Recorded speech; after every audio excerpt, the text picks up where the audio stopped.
Dating While Autistic. The adventure begins. Dating can be stressful for many people, but it can be more so for some autistic folk.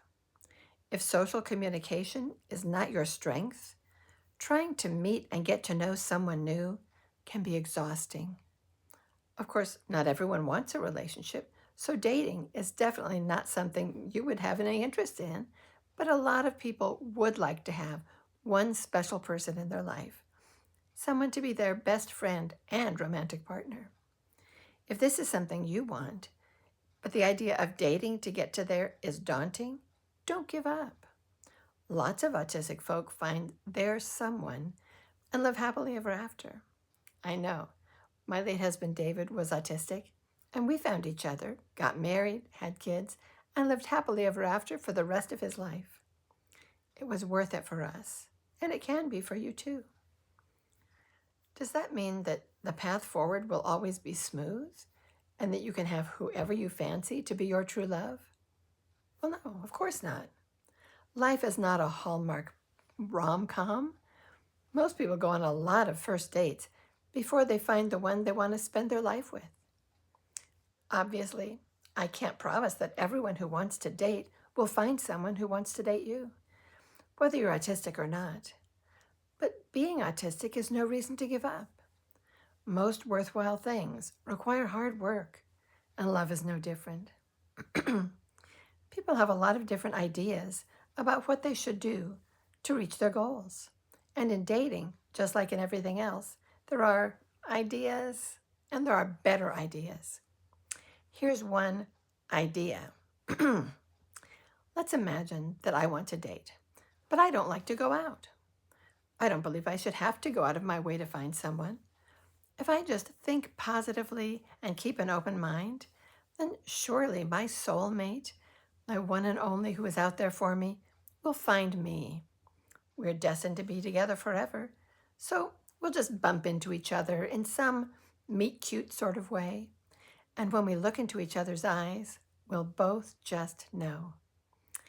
There's nothing I need to do but sit back and wait for Cupid to shoot that arrow. And then everything will unfold just as I always dreamed it would. Does that idea sound realistic to you? Yeah, me neither.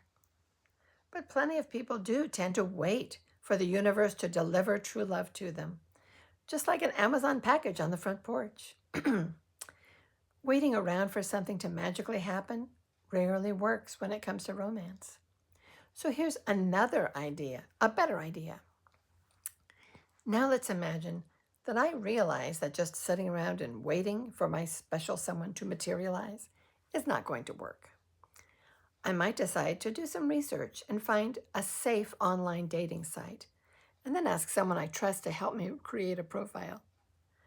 I might also decide to let my friends and family know that I am interested in dating and I want to meet someone. They might know someone to introduce me to. In the meantime, I try to get out of the house more.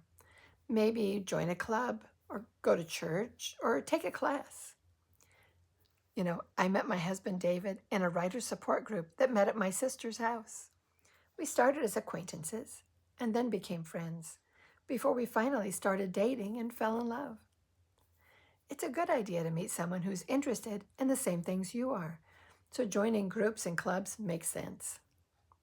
You can make new friends without a lot of pressure to date until after you get to know each other. Even if you never date, having another friend is always good. Plus, they might know someone to introduce you to. Friends who know you know what kind of person might be right for you. Here's a side story. I have a friend, let's call her Cassie. She had a great career that she loved, but she didn't have someone to share her life with. She wanted to get married and have children, but it never seemed to happen. One year, on her birthday, she had just finished having dinner with her parents, her brother and sister-in-law, and her niece and nephew, when the phone rang. An old friend called to say she was out with some people, and she really thought one of the guys in the group would be perfect for Cassie. She begged her to come right over and meet him right then. Cassie almost said, "No, I'm with my family." But then she asked herself, what did I just wish for when I blew out my candles? And if that's what I want, shouldn't I give this a chance? She said goodnight to her family and went out to see her friend and meet this new guy. Long story short, they've been happily married for years and have 2 adorable children. Cassie is living the life she always wanted because she chose going out instead of the comfortable option of staying home, even though going out wasn't what she expected to do that night. Maybe saying yes to an unexpected opportunity, like Cassie, and like Bilbo Baggins in The Hobbit, would be the right thing for you, too. Only one way to find out.